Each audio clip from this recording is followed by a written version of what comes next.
Nesta aula, veremos o preenchimento dos parâmetros quando forem ser utilizadas classes auxiliares no sistema. Existem 4 classes auxiliares no sistema. A primeira é a classe 6, que são os centros de custos. Esta classe tem a função de segregar receitas e despesas por cada centro de custo. A segunda é a classe 3, que são as contas analíticas de estoque.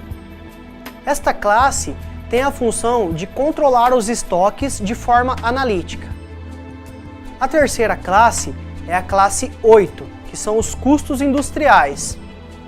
Nesta classe, controlamos os custos industriais de forma analítica para que sejam somados nas contas analíticas de estoque e posteriormente sejam transferidas para os estoques no ativo.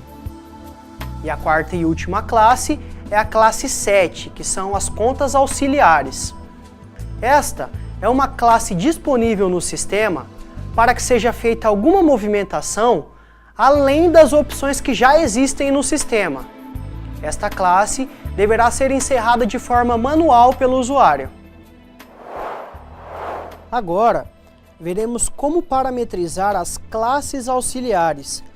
Lembrando que para poder utilizar classes auxiliares, aqui na aba Plano de Contas, o campo Utiliza classes auxiliares deverá estar marcado. Então vou vir aqui na aba Classes auxiliares, e o primeiro que a gente vai ter aqui é a classe 6, que são as contas de centro de custos. Esta parametrização eu estou fazendo com uma base de dados que não tem plano de contas nenhum. A parametrização deve ser feita antes de criarmos o plano do centro de custos.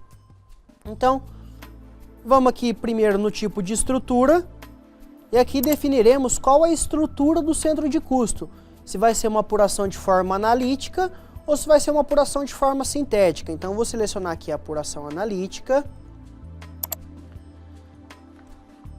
As áreas eu marco para utilizar, deixo em branco para não utilizar. O que são as áreas? Indica que existem áreas organizacionais, que são as dependências que congregam o centro de custos. Então, nesse caso aqui, eu vou deixar a área habilitada. No caso, vai ser a localidade do meu centro de custo. Estrutura mista, se eu vou utilizar ou não. A estrutura mista indica que a empresa tem uma forma especial de apurar o centro de custos que pertençam à área. Então, no caso aqui, eu vou deixar como não utiliza.